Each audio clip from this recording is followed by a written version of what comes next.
The training really starts with meditation. That's how you're going to rewire your brain. But then it's so important to do that training in daily life as well. When you have the triggers, when there's, the bad things happening that are causing a stress reaction, when there's things you crave and so forth, that is when the real work starts. But, you need to prepare for this in meditation. Because just deciding, again, and this is so important, just deciding to be more equanimous, more content, more loving, more kind, this is just not realistic. It's not going to work. You have mental patterns, and they are going to keep on getting you into the same kind of state of mind again and again and again. So you need to rewire this. Messy and masterful. In this podcast, we speak about the success of people who have achieved, built, or done something amazing, special, remarkable, noteworthy, and/or fabulous. Think of presidents, doctors, chefs, architects, filmmakers, writers, philosophers, CEOs, journalists, and the list goes on and on of people who've had a genuine impact on this world. But rather than underlining their career victories, we speak about the challenges they needed to overcome to actually get there. In each episode, we discuss 3 of such challenges, obstacles, difficulties, and/or hurdles with our guest, putting the messy of their lives next to the masterful. A very warm welcome to you. My name is Aldo and I'm so happy you could make it. So sit back, relax, and download the podcast here. Yes, and a very good morning to all of you, and specifically a very good morning to my favorite guest, one of my favorite guests. Sorry, I cannot pick favorites. I do have to be strict with myself here. Dr. Michael Vlerick, our happiness philosopher. And this is the, I think, fourth conversation. Michael's signaling with his hands which number it is. Our 4th conversation around happiness. For those of you who have listened to previous episodes, we're looking at happiness from all angles, from what it means in, from an ancient philosophical, religious perspective, all the way up to how we are genetically programmed maybe to be happy or unhappy for that matter. And this episode is about what we can do ourselves today to become happier. And we decided to call this episode Train Your Brain for Happiness. All led by my guest, Michael. Michael, very warm welcome to you. Thank you so much, Aldo. So happy to be back. Let me start first, Michael. I kind of felt like I've discovered Michael. That's a little bit like I feel a little bit of ownership over you. I know I'm not supposed to. And I know this is a completely irrational feeling. It's like, oh, this is so beautiful, and how he speaks and all the things he does. But now Pandora's box has opened, because every time I look around, I see here's Dr. Michael Vlerick at a new big podcast interview on kind of this other platform in the newspaper. Kind of all these things are happening. Here I say it, happy happening for you. First of all, a big congratulations. And I was kidding with feeling the ownership. I just feel like I'm so grateful and happy that it's getting traction, and it's getting the traction that it deserves. So how have the past weeks been for you? Thank you, Aldo. And indeed, my first podcast appearance was here on Messy and Masterful. So Don't ever forget. I will never forget that. So it all started here, indeed. It has been busy, indeed, with my new book. There's been quite a lot of attention from the press and the podcasts and so forth. So I'm very happy to be able to spread this message of happiness. And I'm very happy to see that it does get some traction. And What could you very quickly talk about some of the interviews? Were they interesting conversations? Were there different questions, different angles, things that surprised you? Yeah, definitely. The thing is, if you have like 10, 15 minutes in an interview, or even an hour, you kind of go over the same things, because I want to convey my message as clearly as possible. So I try to get to, the goodies and like, okay, what can we do to improve our happiness and so forth. So it tends to kind of from different angles, but kind of, basically cover the same basic content. That's why I'm so, grateful to you to allow me to actually uncover all of these things, these insights that I discuss in the book in 4 or 5 episodes, because this really allows us to get more in depth, and this is the only place I can do it. But there have been very interesting questions. I mean, there's always a surprising question here and there, but what touched me the most are emails I start getting from people who read the book or who heard an interview, and who relate their own experience to me, but also the fact that they're really starting to practice with these things, and they find that they can see the potential, and they already experience some of the liberating effects of these practices, because that in the end is the only aim. It's not about selling as much books as possible or being on TV or in newspapers. It's really about helping people to happier lives. Nice. So there's proper impact, and getting those responses must be lovely if people really start working on it. And that is also what this episode is about, right? We're going to talk about what we can do today. And you suggested train your brain for happiness. So take it away. What can we do today to become a happier person?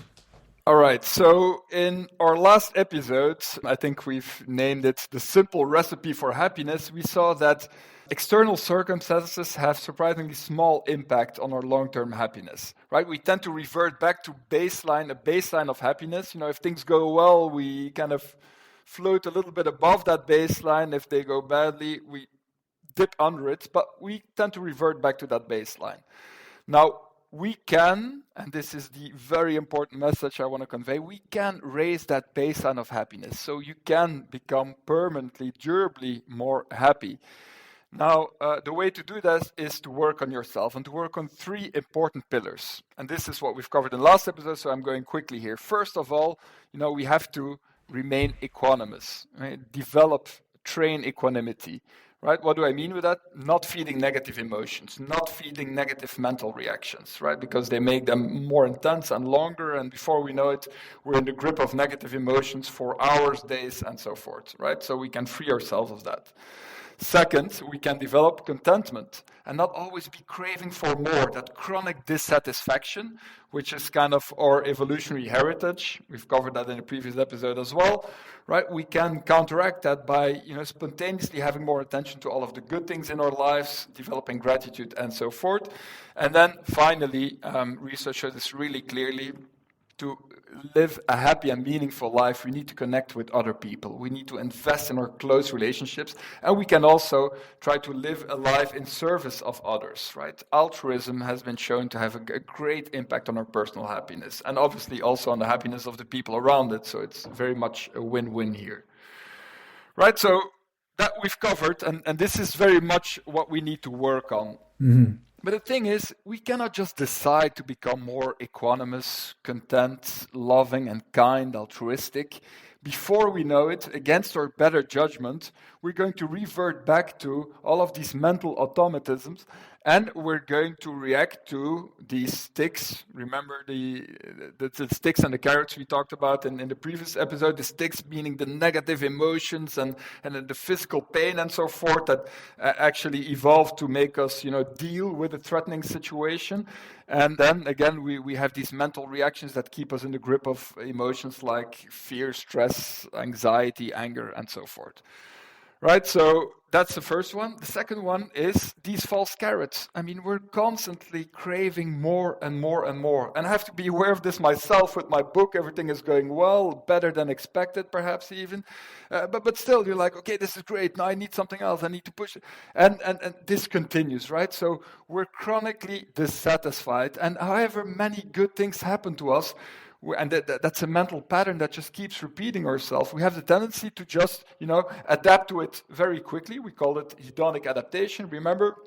And then crave for that new carrot, and so forth. And so this will never end.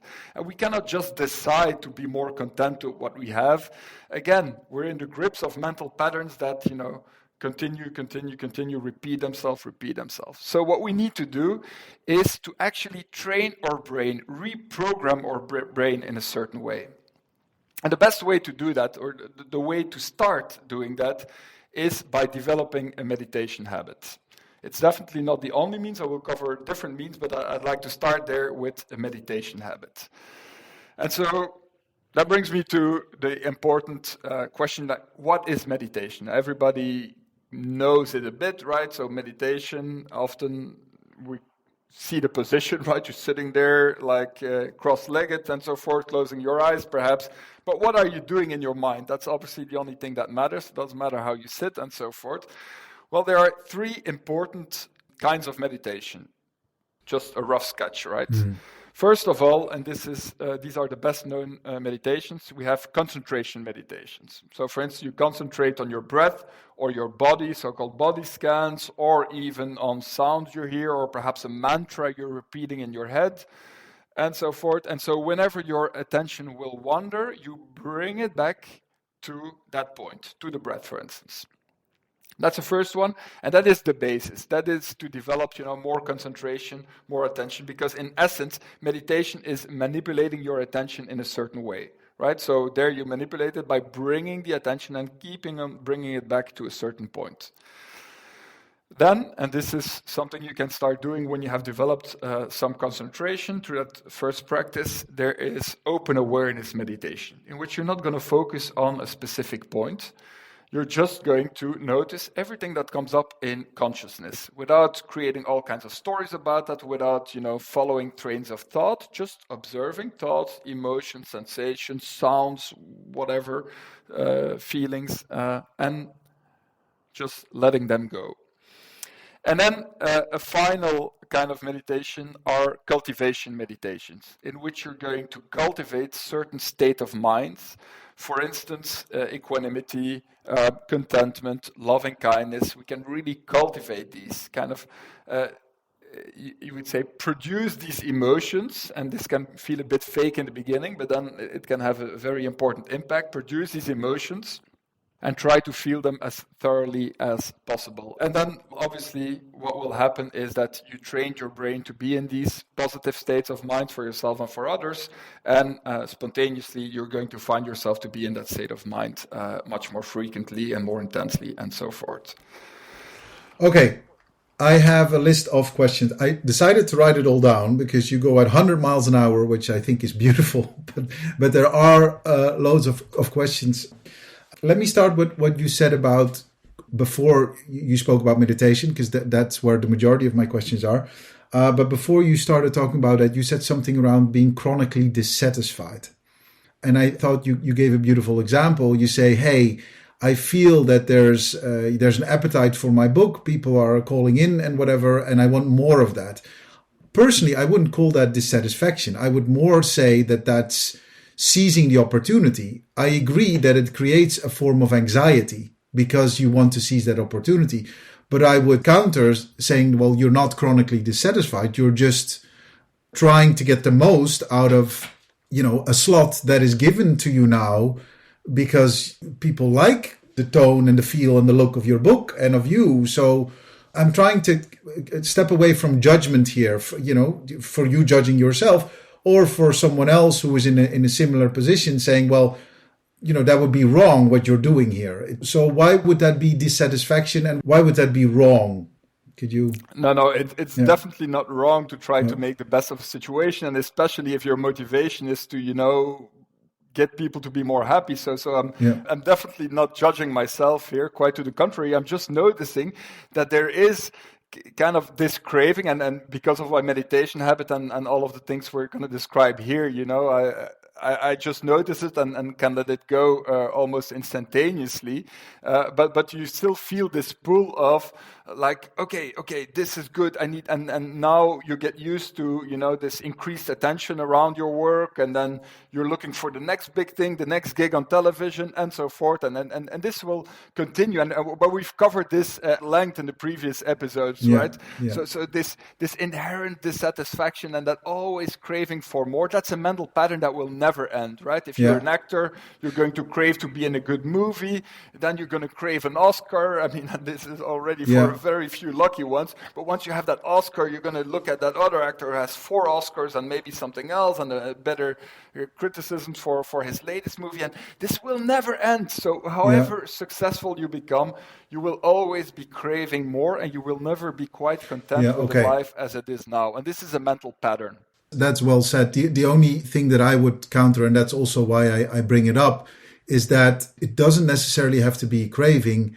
If you just want to create the best out of the next thing, if you see that it's within reach, you can only try, right? Let's say, if a TV show wants to invite you, which I hope they will, if you're listening in, please invite Michael.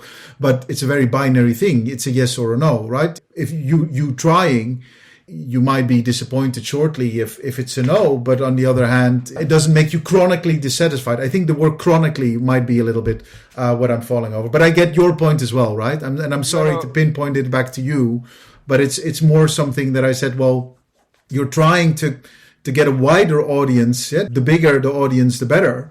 And there are media outlets to help you with that. So you trying to get on them is a very normal thing. Also, I would argue that if you're not invited, yes, you might be disappointed for 10, 20 minutes, but then life goes on. At least that's what I hope you have. Definitely. And I just want to say, with these things that I say about equanimity and contentment, it's never about not acting in certain ways in the world. Yeah. Right? Yeah. So we had our equanimity examples. You have a flat tire, you're going to miss an appointment. You have this negative mental reaction that you just keep on feeding. It's never about not fixing the flat tire. Do fix the flat tire. Do it as quickly and as well as possible. Get to your problems, fix them. It's never about that. It's about the mental reaction. So what you need to do is you need to get back to a serene state of mind. And from that state of mind, you're going to discover that you're going to be able to handle your problems in the world much better. The same with craving and contentment. It's never about not having any ambition or not trying to kind of reach certain goals. All of that is perfectly fine. But stop deluding yourself that you will only be happy if you reach those goals. If you're successful in your attempts.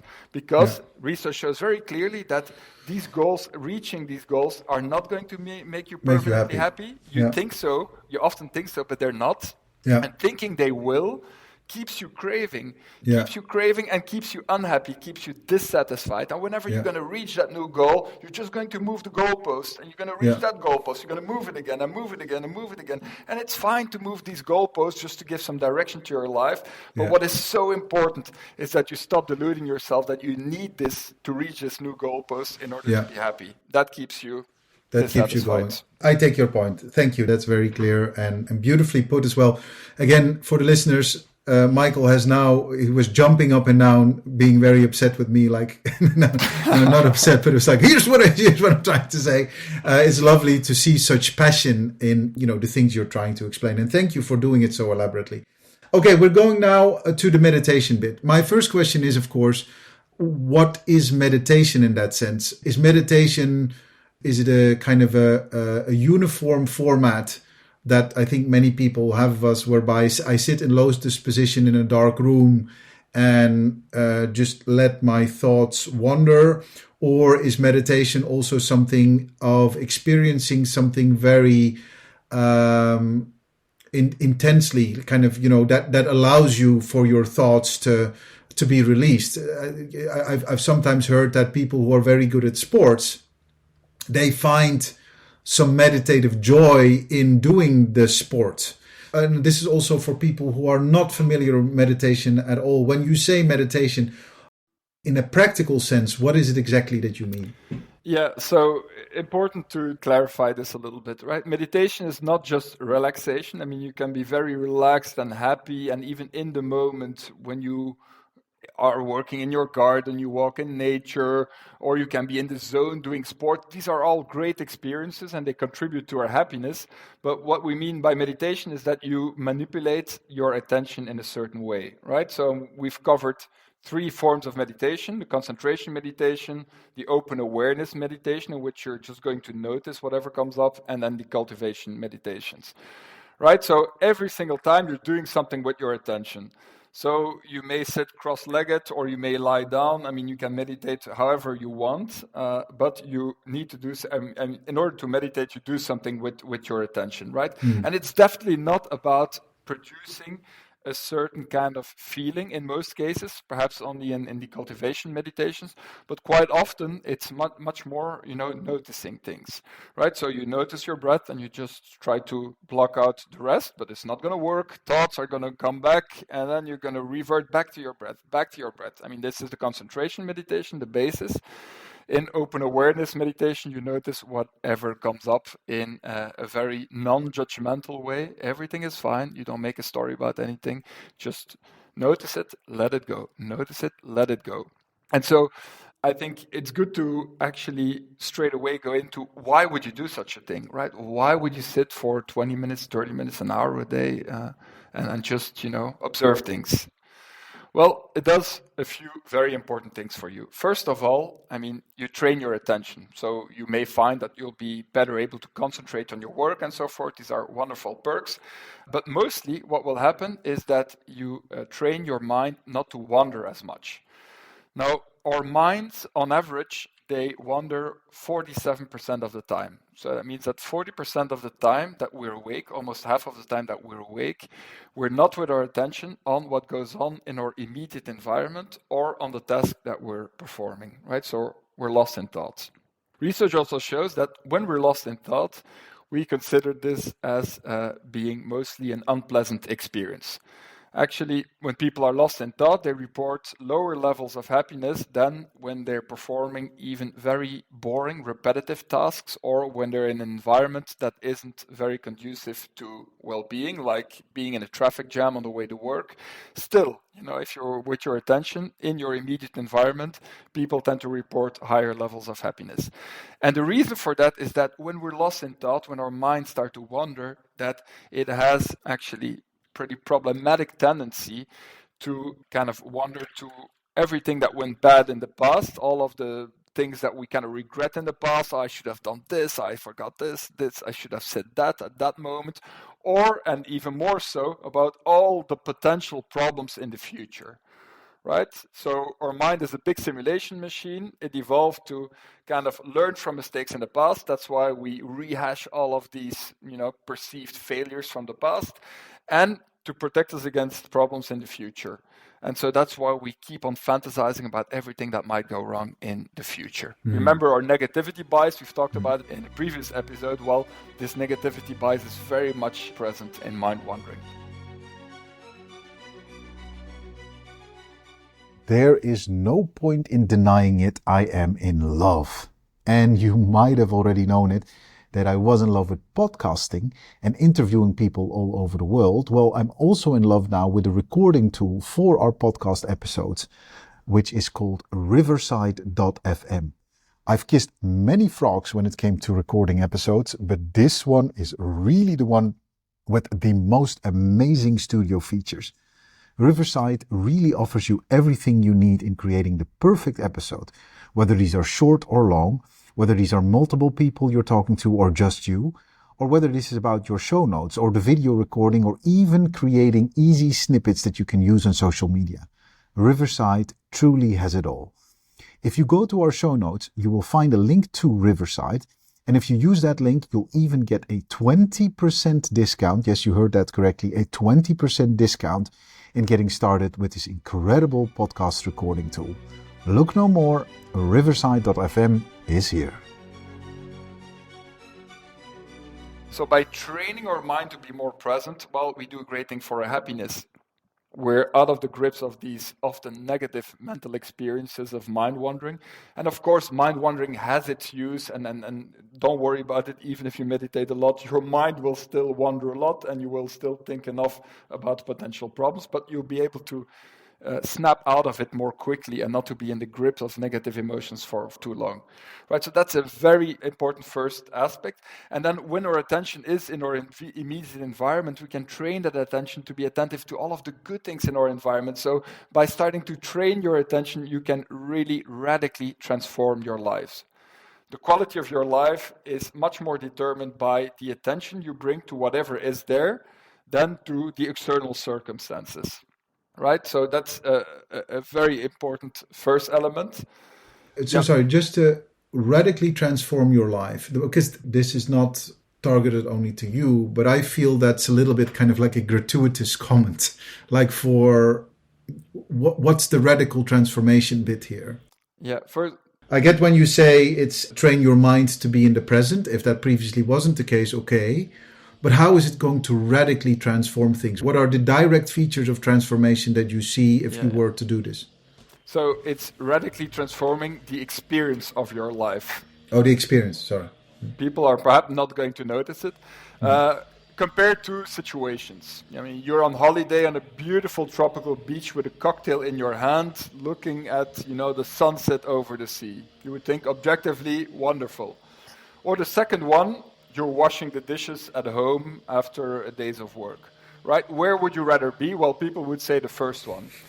I would say both. Perhaps not. It depends. It depends on what your attention is doing. Remember, our mind is wandering 47% of the time. So half of the time, our mind is not there, right? And quite often, that's an experience that is really not so pleasant, right? So you may be there with your cocktail, and you were planning to have a week off, everything, no worries, but your mind did not get the memo. It's there with the problems on work, and I need to do this next week, and this might be a problem in the future. And I'm sure people will recognize that. I mean, you can take a trip to the other side of the world, but you cannot take a vacation from your mind. Yeah. So if your mind has a tendency to worry about things all of the time, well, it will also worry about these things on your beautiful tropical beach, right? And you will not have a good time. This will not be a pleasant experience. Yeah. Now, if you're washing the dishes, and you do it with full concentration, and you take your time, and you feel the water, and then you see the glistening, and you find beauty in there. This is all possible, and it's even a typical mindfulness meditation exercise to do that slowly, with care, and in the full presence of your senses, like to try to sense that much as possible. And it can be a surprisingly pleasant experience. What otherwise would be, like a pretty annoying chore, right? So attention is what determines the quality of your life, not so much the external circumstances. Yeah. So again, it's like the slogan, be in the present, right? It's like really genuinely be immersed in what is happening to you here right now, right? Whether that's, finding intense joy in doing the dishes, or as you say, being with a cocktail on a beach. Neither is going to make you happy if you are elsewhere with your mind. That's the benefit. That's the transformation of the experience of your life, the experience of the joy that you can find in each and every situation. Exactly. Yeah. And to transform that experience, we need to work on our attention. Yeah. That's basically the point. Yeah. Yeah. Okay, sorry, I interrupted you because, again, you were mid-passionate plea, but I need to cut in every now and then because otherwise the listener might have questions that I have. So please continue. So thank you, Aldo. A very good question, and I'm glad to kind of give some more explanation on that very crucial point. So the second major benefit we can derive from certain kinds of meditation is especially from this open awareness meditation that I've covered, where we just notice whatever comes up in consciousness, is that it's going to give us a lot of insight into our own psychology. What thoughts and emotions come up and how do they relate, what are my triggers and so forth. So we're going to start recognizing patterns, and by being able to recognize them, we're going to be able to snap out of them if they're negative mental patterns way quicker. We're like, okay, it's this tape of my mind that is going on. Okay, I know this. I've been there before. I know where it ends. I know it keeps on spinning. Yeah. That's one. That's important. But even more importantly is, and this is such a crucial element, is that we're going to start developing a new relationship to our thoughts and feelings, emotions. Right, so typically we're identified with thoughts and feelings. And again, we've covered this in previous episodes, so I'm not going to linger on this for too long. But so we typically are completely overwhelmed by these emotions, frustration, fear, and so forth. And so we forget everything else. We're completely fused to these emotions. Now, what happens when we start training our mind to just observe whatever comes up is that we start seeing these emotions and thoughts for what they are. Very fleeting appearances in consciousness that will disappear in a matter of seconds if you're not just feeding them, right? So we've talked about this 90 seconds. That's a shelf life of an emotion if you're not feeding it. We've talked about it in a previous episode. So this is where you really learn not to feed these negative mental reactions, not to react, but just observe what comes up. And again, this whole equanimity business, it doesn't mean you don't act. I mean, if there's a negative emotion, there will be some kind of trigger in the world, and maybe, you should fix things in the world as well. Please, definitely do so, but stop feeding that negative emotion. Go back to that serene state of mind. And so by developing that new relationship to these emotions and thoughts, well, that is the way you are able to do so. And then you see them for what they are, very, very fleeting appearances that are also not emanating from this I, from this me. It's not about me. This is just something your brain produced. And it will go. And it will go. And just letting them go every single time, not feeding these reactions is so very important. Otherwise, we will be in the grips of negative mental reactions for a major part of our lives. And I understand what you say about letting go. It's kind of identifying the emotion and basically detaching yourself from the emotion, saying, I am not the emotion. This is something that just now wanders through my brain. Let it go, right? So whether this is anger or, whether this is frustration or bitterness, also happiness, like it's an emotion that flies by, that makes you feel a certain way. So it's the detachment that we're looking for. Once you are able to detach from the emotion, it'll go away. Am I correct? Yeah, definitely. There's a detachment here, but actually, when you said like happiness as well, I would say joy first of all. Like Joy, I say, happiness Sure. is the overarching more. goal, and it's more than just feeling joy.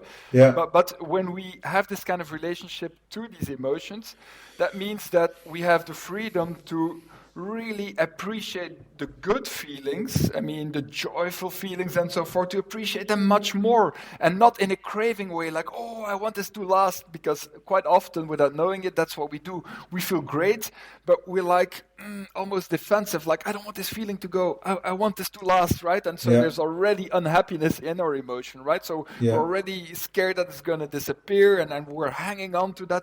No, I mean, we're much more open to whatever comes. And again, the purpose of life is this endless movie of thoughts, emotions, and so forth.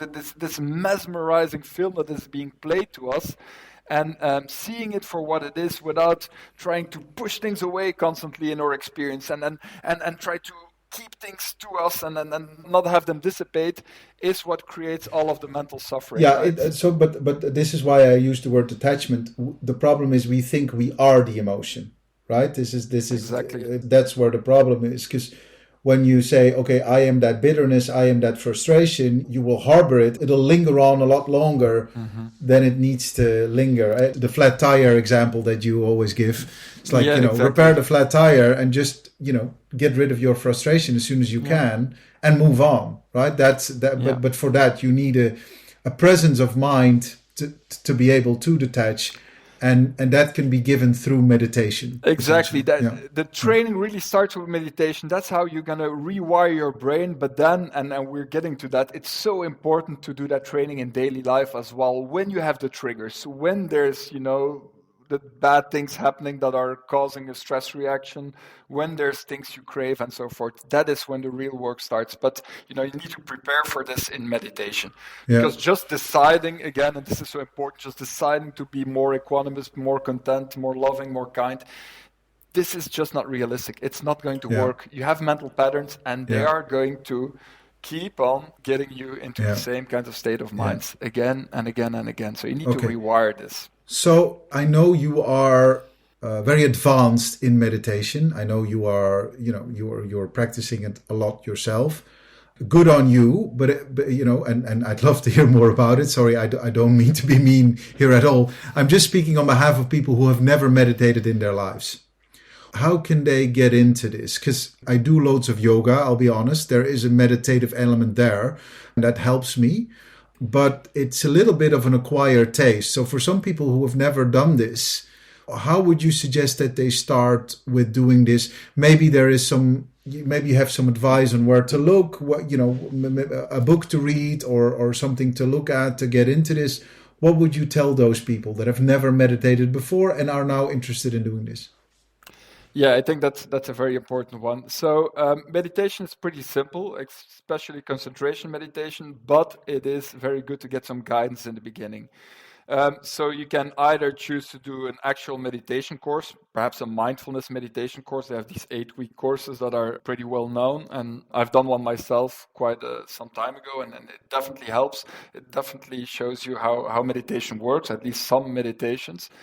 You can also do it without leaving your house. You can use an app. There's quite a lot of good meditation apps out there. Calm, Headspace, Insight Timer. The one I use now and I like the most is Sam Harris's Waking Up app. So it's called Waking Up. Sam Harris is a neuroscientist, a philosopher, done a lot of research on meditation, or at least is very well aware of that research. He gives you, there's a whole wealth of content there, not only guided meditation, but also, why do you meditate? What are we cultivating here? And everything actually Yeah. From a scientific and wisdom tradition perspective that is concerned with happiness and well-being. So definitely one I would recommend.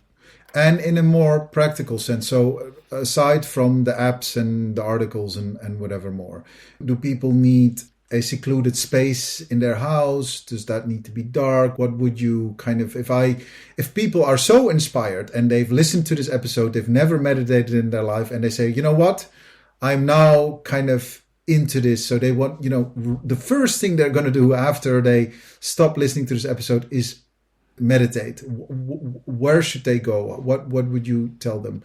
Do they need to sit on the sofa or do they need to go elsewhere in the house? So it definitely helps, especially in the beginning, to have a quiet place. Otherwise, your mind is constantly going to be pulled by whatever distraction is out there. So try a secluded, quiet space. That is basically what you need. And I think we'll get into that. I want to end this episode with okay, concrete steps towards a happier life. Okay. And so I'll talk more about, Okay. forming habits and so forth. Yeah. But so we'll get back to that. But you don't need a lot for meditation, right? Okay. So you need a Yeah. quiet space. A That's quiet it. space. Yeah. Yeah, Okay. And exactly. I apologize. I'm getting ahead of things. You're No, going no, to no. talk a little bit more about that in detail. Okay. Moving on. Yeah. No. Thank you. So again, we were at detachment. We were at meditation, and we were talking about meditation. I spoke on those on behalf of those who hadn't meditated before, and you were kind of interrupted you again with questions. Continue, please. Sorry. No, but it's important Yeah. to say, and if you haven't meditated before, it's very good to, at least in the beginning, get some guidance. Yeah. It Yeah. will it will definitely help you a lot. Yeah. So do that and so forth. So we talked about the benefits of meditation, right? So we're training our mind to be more in the present moment, to be less wandering, and so that's a great benefit there for happiness and for actually enjoying being present for our lives as they unfold. We've also talked about this crucial element of developing this new relationship to thoughts and emotions, and therefore basically freeing us from lengthy negative mental reactions that otherwise keep on poisoning the experience of our lives. And then finally, there are these cultivation meditations in which we're going to, in a more focused way, develop positive states of mind, contentment, loving kindness. And then research shows that, for instance, Buddhist monks, they meditate a lot on loving kindness.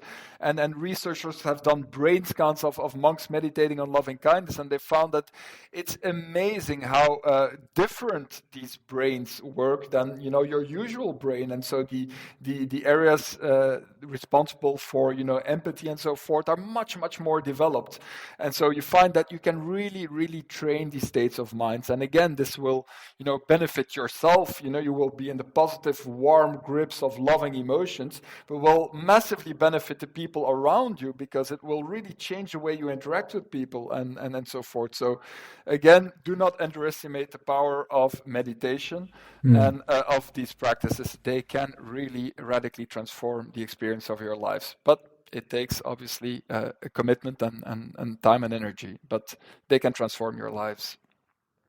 So I think that's the basic start. But it cannot end there. If you're going to meditate for 20, 30 minutes a day, that's great. You're going to find some benefits. Your concentration is going to improve. And if you cultivate some of these states of mind, well, obviously that will spill over a little into your life.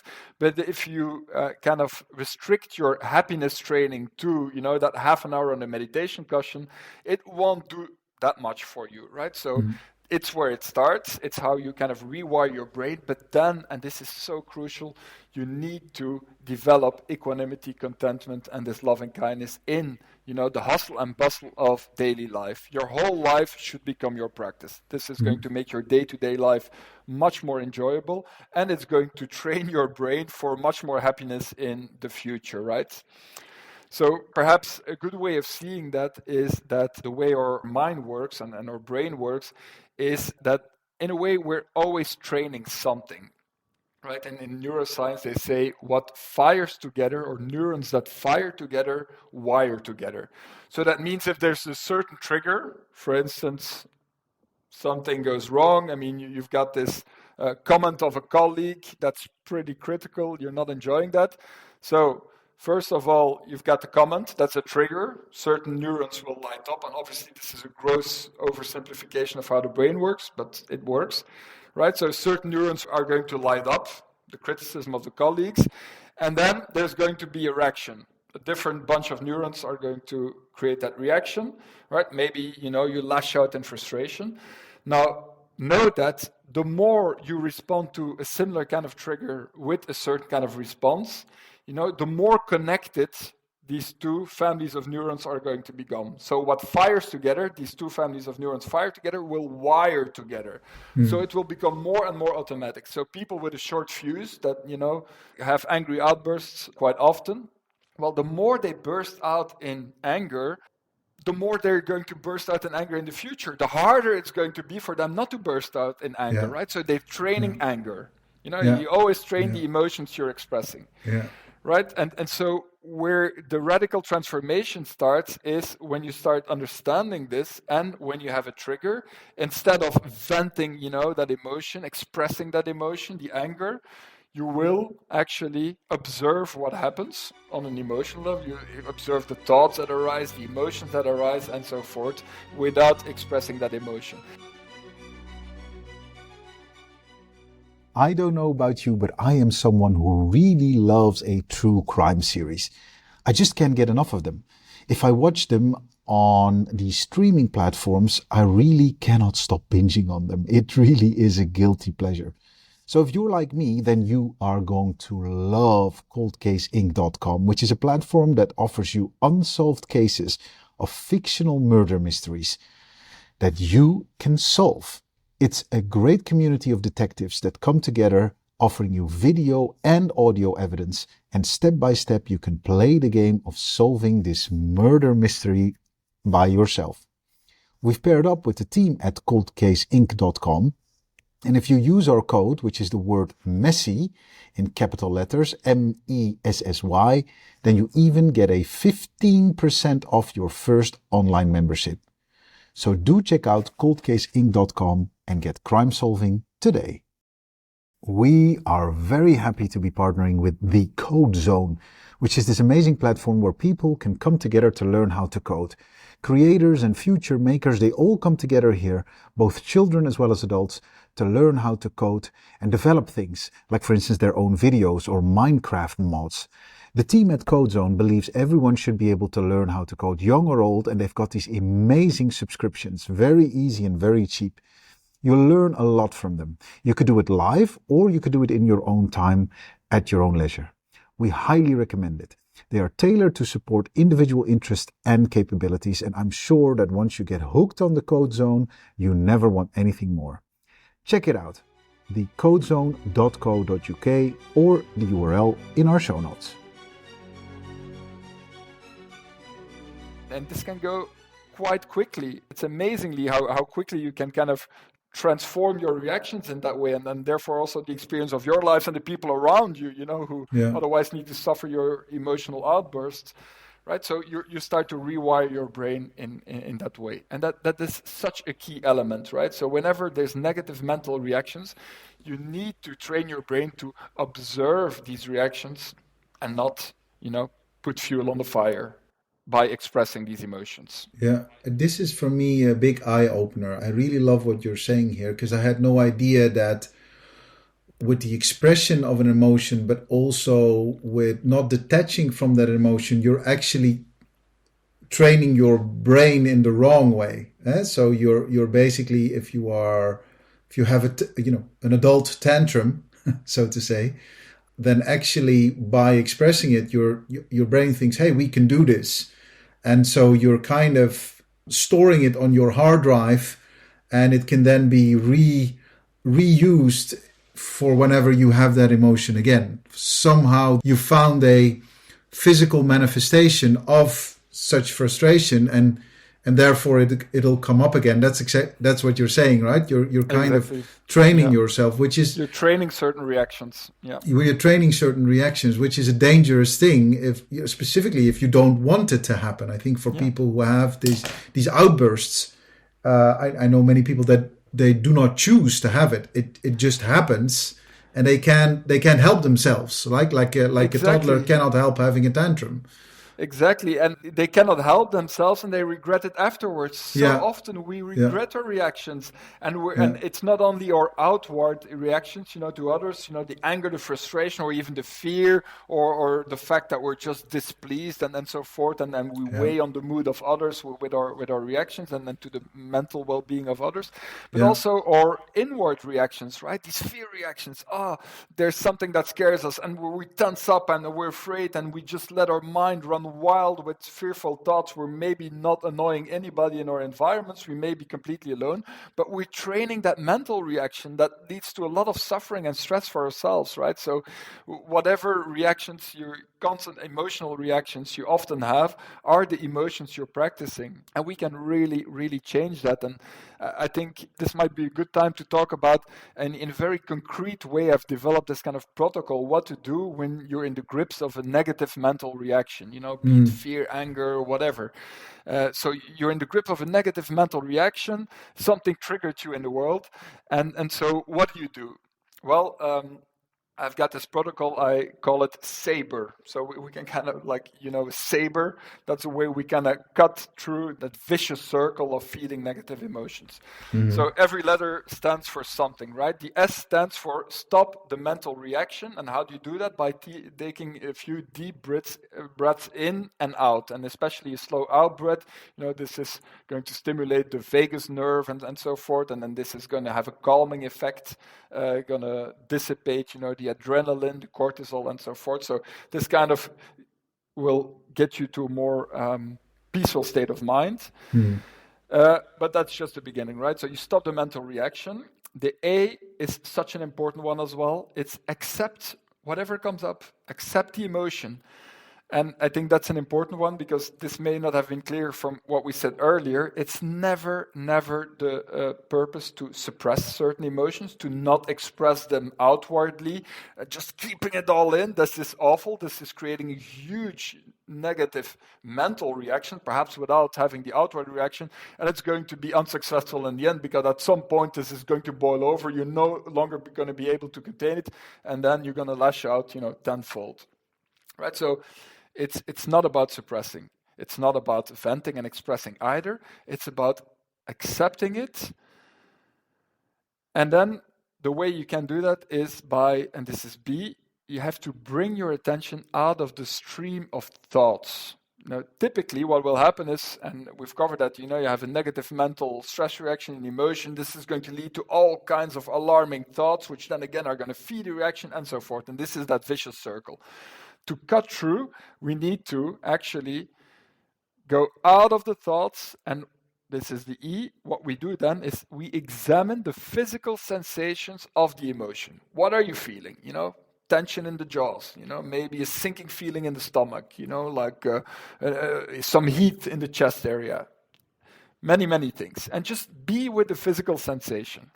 Whenever you go back into the thoughts, which is going to be very tempting, is probably going to happen, just bring it back to the physical sensation.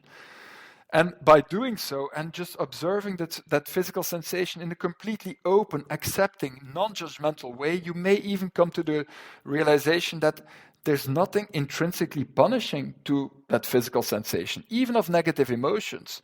You know, what you feel are vibrations, heat, and so forth. Actually, interestingly, if you focus purely on the physical sensations, you may even discover that there's not much difference between, for instance, fear, anger, and, excited joy. Both are a bunch of heat, vibration, and so forth, right? So you get your attention to these physical sensations, and then what is going to happen, and that's the R of Saber, well, before you know it, you're going to release that negative mental reaction. Remember the 90 seconds. If you're not feeding that mental reaction with more alarming thoughts, well, it will dissipate and it will change into something else. And this is profoundly, profoundly freeing. Whenever you're in the grips of, intense negative emotions you do not want to be in, and you're suffering mentally, whenever that happens for longer periods of time, that is because of, that mental habit of feeding them with negative thoughts.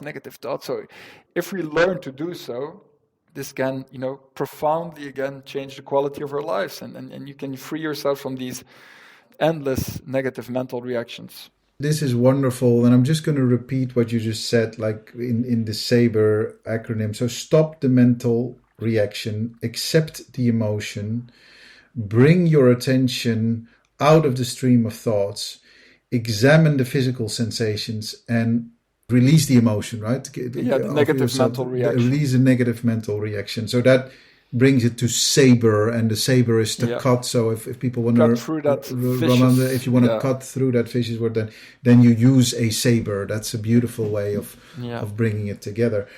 For a second there, I thought that the B in Saber was breathe. But then I thought about it and I said, well, you need to breathe throughout the whole thing, right? Because your breath is a big role here. Is that correct? I started with the S, stop the mental reaction. How you stop the mental reaction is by actually taking a deep breath in and out. This will kind of cut through, or at least, abate a little bit, the stress, physical stress reaction that is coming. And then what follows is so important. So the essence is to accept it, stay out of the thoughts, go to the physical sensations, and that's where the freedom lies. And then you may even find it's not even unpleasant anymore. Yeah, I know that the breathing is of essence here, because if you take a deep breath, it really allows on loads of levels a specific release, more oxygen into our brain, and kind of loads of things that you know a lot more about than I do, Michael. But I wanted to make sure that people know that it's also in there. Yeah, no, breathing is such an important thing, and this is not very much what I focus on in this book. There's great books written about it, but we have a tendency to take fast and shallow breaths, like kind of, and this already produces more cortisol, more stress hormone, right? So in order to calm down, you need to teach yourself, and then you can do that by various breathing exercises and protocols. You have box breathing, in which you're going to breathe 4 seconds in, hold it 4 seconds out, and then hold it for 4 seconds again. And these have profoundly calming effects on us, and there's a bunch of different protocols out there, but so the breath has a direct relationship with, stress levels and so forth. So we can manipulate our stress levels in a positive sense by breathing in certain ways. Important. And the basic thing always is to have slow, easy out breaths. That's the basic points. That's where your heart rate drops, your cortisol, adrenaline levels go down, and so forth. Wonderful. This is wow. This is again a beautiful master class here of all the things that we bring together. Where do you go after Saber? So what are relevant things for our listeners to know? I want to say perhaps one more thing on Saber and the implementation. So hopefully this may inspire you, and you can say you're going to have the firm intention, to apply the Saber protocol whenever something annoying is happening and you're triggered. Well, be gentle on yourself. It's not easy. It's very easy on paper to do, but if you're frustrated, if you're angry, if you're scared and so forth, it is not going to be easy to do so. These thoughts are going to be overwhelming. So 2 things here, start where you can start. When there's a very small frustration, instead of venting, you can start doing this. And next time, I mean, if you do this successfully for a few times, well, you will even find that you probably won't even be triggered by what used to trigger you. Yeah. So, and then you work your way up to more and more, higher levels of frustration or fear and so forth, of negative mental reactions. So that's one. Oh, the second one, important as well, is it's never too late to do this, right? So ideally you would do this whenever you're triggered, right? You would be triggered, you would feel the stress reaction come up, and ideally you would start the Saber protocol immediately and be able to release it, and then again deal with the problems and so forth. But realistically, probably that's not going to happen. Maybe you're going to be venting for, I don't know, 10, 20 minutes, and you're going to say like, okay, yeah, I had to do this, right? To free myself. It's still time to do it, right? It's never too late. You can still apply the Saber protocol after 30 minutes, after 2 hours of, venting in anger or being completely stressed and fearful and so forth. So it's never too late. You'll see that the progress you can make there is quite astonishing. If you do this in a disciplined way, when you're going to look back a few years later, you're going to say, well, all of these things that got me so, hooked in a way, so stressed, so frustrated, they no longer have that effect on me. And again, it's wonderfully freeing. That's good. So do not give up on this, right? Don't be disappointed if it doesn't work the first time. Start where you can start and build and start when you can start. Yeah. So I think that makes a lot of sense, right? It also needs to come from a place of kindness towards yourself, right? And never have we managed in our lives to do one thing immediately, nor will we be able to do this right off the bat. You kind of need to give yourself the time to do this, but also know that every time you do it, you might get a little better at it each and every time, so you can really apply it properly.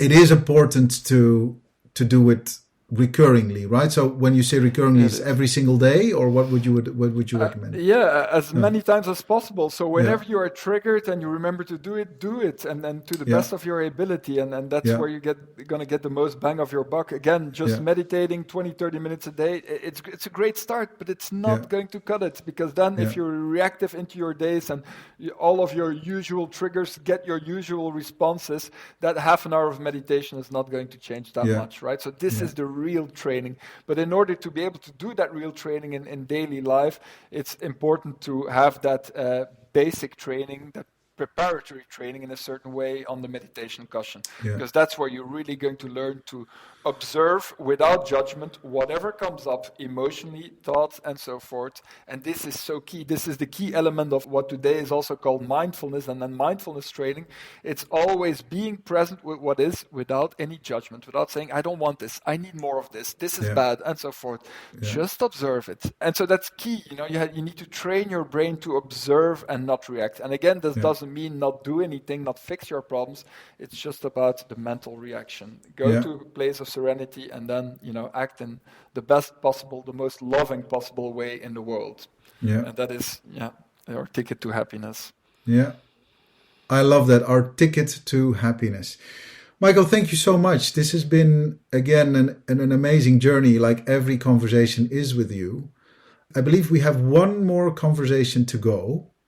Well, we might. That's up to you, Aldo. So, dear listener, Michael and I deliberated on how many conversations we should do. I think we should do one last one to bring it all together, because we've now have spoken about this in so many parts from so many angles. And I think a last one, taking us to 5 interviews for this, to bring it all together, this beautiful book as well as this beautiful thought piece, so everyone knows what it is about, to give it this beautiful position of this beautiful little place in our podcast library, and that people can listen to and consult it and reconsult.